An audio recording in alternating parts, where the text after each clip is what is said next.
Hello everyone, I'm Keerthana and I'm going to talk about few of the global risks that can potentially wipe out the human life. First is the water crisis.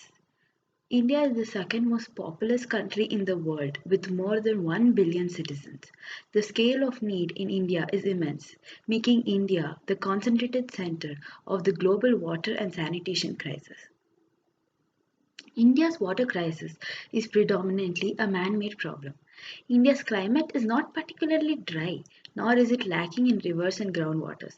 Extremely poor management and industrial and human waste have caused this water supply crunch and rendered the availability of water due to the huge quantity of population.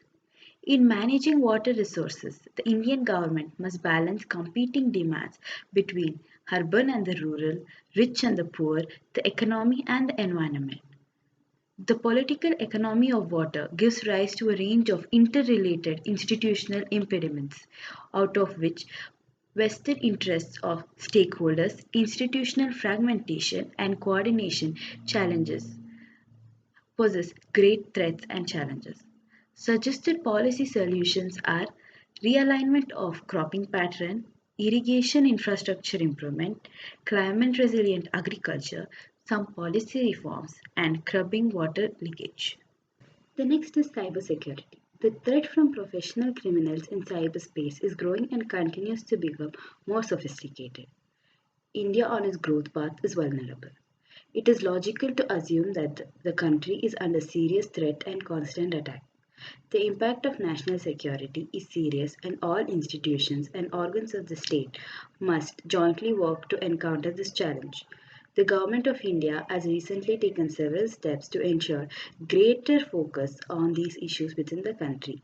Building a national strategy for cybersecurity is the first step in establishing a national cybersecurity program. The national strategy can also serve as a backdrop for the creation of laws that relate to areas such as computer crime, protection of intellectual property, and privacy. In today's information age, internet is the engine for global economic growth, and cybersecurity initiative of any country should not impede it. Cybersecurity must be considered as a key enabler for India's economic growth, and government and the industry efforts and initiatives should reflect this realization.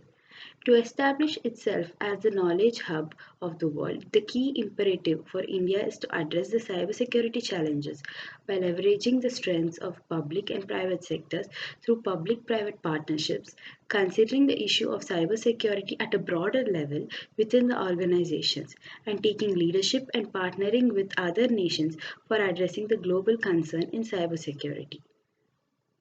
Hence, all these measures can be taken and improvement in cybersecurity can be made.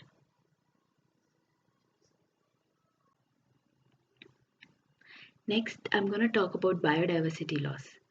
India is a treasure chest of biodiversity, which hosts a large variety of plants and has been identified as one of the 8 important Wavilian centers of origin and crop diversity.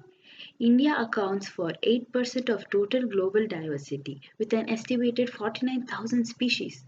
With the current level of deforestation, by year 2100, only 10% of the land area of the Indian Himalayas will be covered by dense forests, a scenario in which almost a quarter of the endemic species could be wiped out, including 366 endemic vascular plant species and 35 endemic animal species. In Himalayas, particularly in the subtropical and the temperate forests, species such as tigers and other members of the cat family are on the verge of extinction.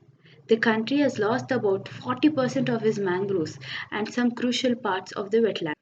India has recently ratified the Nagoya Protocol and formalized its commitment to it. Approach to protecting and promoting biodiversity has been guided and three objectives of the Convention of Biological Diversity, namely conservation, sustainable use, and sharing of benefits from utilization of genetic resources, should receive adequate and equal focus. Thank you.